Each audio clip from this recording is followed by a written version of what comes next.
Hi there everybody, I'm Roslyn and welcome to my second Let's Play video of Wild Horse Country by Lynn Sonberg. This is the 17th Bantam-Skylark Choose Your Own Adventure book. So they have a 52 book series that is separate from the ones that if you're in the UK you're probably used to seeing. I only really found out about these when I got this in the post yesterday. I hadn't realised it was a different type of choose your own adventure book. This is my second playthrough. I think this time I'm going to be a courageous, bold, YOLO little girl. So we're kicking off with me busting open that barn door and finding out that my horse Ginger is gone. So I'm just going to run through the first bit reasonably quickly and then get on to the choice at the corral, okay? On a crisp September morning, you pull on your riding boots and begin the long walk to the barn. You can't wait to exercise your 3-year-old mare, Ginger. Only 2 years ago, Ginger was wild. During a spring storm, she was separated from the band of wild horses that roams the hills and canyons around your ranch. When your father found the frightened yearling and led her to the barn, it was love at first sight. Ever since then, she's been yours. You reach the old red barn and open the door. You listen for Ginger's welcoming whinny, but hear nothing. A little worried, you run to her stall. "Hey, sleepyhead, I'm here," you call. But the large box stall is empty, and your golden mare is gone.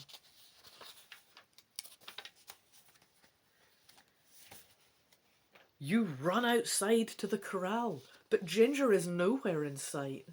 Where could she have gone? What if she's lost, or hurt, or worse? You lean against the gate, trying to decide what to do. 2 of your parents' horses trot over. It's Stormy and Flapjack, looking for treats. That's it, you can take one of them and go after Ginger. Flapjack is a fat old quarter horse. He's steady, but he likes to take his own sweet time. Stormy is a black stallion. He's fast but kind of wild. You're a good rider, but you're not sure you can handle him outside the ring. I'm going to show you their picture again, just to remind you what they're like. So here we have Stormy at the back, looking like a boss. Flapjack at the front, looking a bit old and ratty. And there's me leaning against the fence, looking a little odd. But hey, I'm a kid, whatever. So I get to ride Flapjack, or I get to decide to ride Stormy. And I am being bold and courageous, so I want to hop on that sleek, fast black stallion. I reckon I can take this, whatever. What's going to happen? You know what I mean? Right. Stormy prances as you saddle him up. That can't be a good sign, oh well. Finally you manage to quiet him, and 5 minutes later you're on a trail that leads to Wild Horse Country.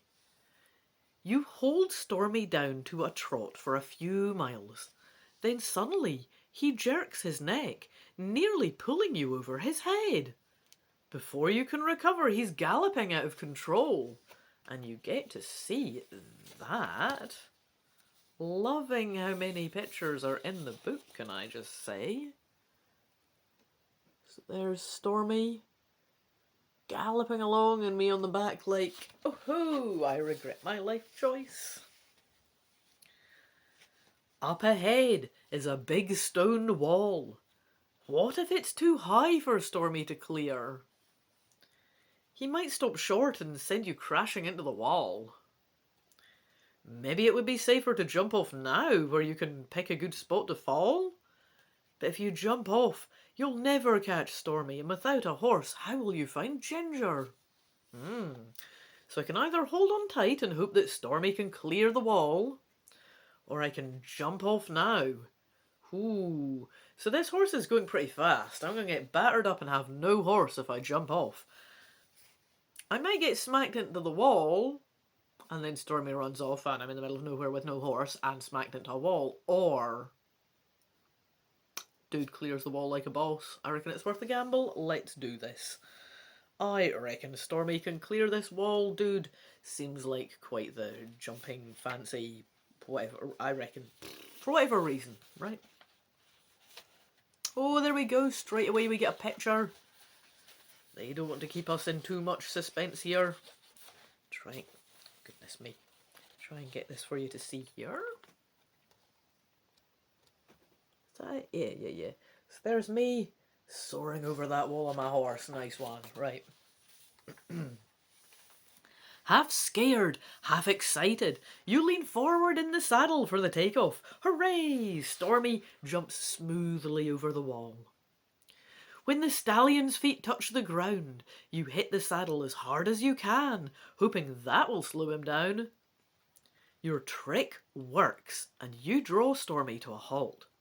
Good boy, you say, patting his sweaty neck. From behind the next rise, you hear a faint whinny. It's Ginger. You could ride up to her on Stormy, but Ginger doesn't like the stallion, and she might run away. You could also approach her on foot. Ginger follows you around when you're in the pasture, but who knows how she'll behave in wild horse country. She might run away, and if you're on foot, you'll never catch her. I see. So I can go after Ginger on Stormy, but Stormy might scare Ginger and she runs away, but then I'm on a horse. Or I dismount and walk towards Ginger, but then she might run away and I'll never catch her because I'm too much of an imbecile to... I mean, you can clearly... Yeah, you can even see reins in the pit. I was thinking, does this Stormy not have reins? No, you can see them in the... They're in my hands. You can see I'm holding them. So why am I not just hold on to the horse? Oh, well, because I need to tie it to something. Maybe there's nothing to tie it to.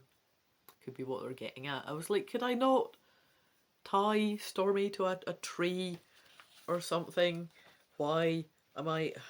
There do seem to be trees around in the pictures. Like, I don't see the issue. Anyway, we'll go with it, because that's how fun works in game books. So I'm just stalling because I don't know what to do as well. I'm kind of thinking on the fly. I think that obviously Ginger is going to be pretty frechty. She's going to be all, again, fleeing up and high alert, you know, I would think. So Stormy coming up, she's not going to like it. Is she going to flee up at me? I don't think she's going to run as far. I'm going to walk up as me. Yep. Rather than like chasing after. She's only going to run if I go hammering tongs on Stormy. I think I'm going to dismount and walk towards the mare in the hopes that my calm approach is successful. Oh, there we go. You tie Stormy's reins to a tree. See, this is what I was saying. Why would I not be able to catch up if she runs off? Surely I just get back on my horse and chase after. Anyway, we're all on the same page here. Tying Stormy's reins to a tree, not a prob. And I'm hurrying up the hill. When you reach the top, your heart almost stops. A wild stallion is pawing the ground on a high ridge just a few hundred yards from Ginger. He rears up and neighs loudly as if calling to her. Ginger! Ginger! You shout, fighting back tears. The golden mare stands very still. She turns to look at you, then looks back at the wild stallion. A moment later, she trots to your side and stamps her hoof of it as if to say, well, what are we waiting for? That's right, girl, that's right, you say, throwing your arms around her neck. If we don't get back to the barn pretty soon, we'll miss our morning ride. The end. Well, here's a lovely picture of me cuddling my horse that I've found, I guess. What a cute little story. However, without spoiling the first playthrough too much, something isn't adding up here. I think we may need a third playthrough to get the full scoop. Possibly 4, I don't know. I'll be seeing you again. I know that we did save the horse here. There's more going on though. I hope to see you in another video. Bye for now.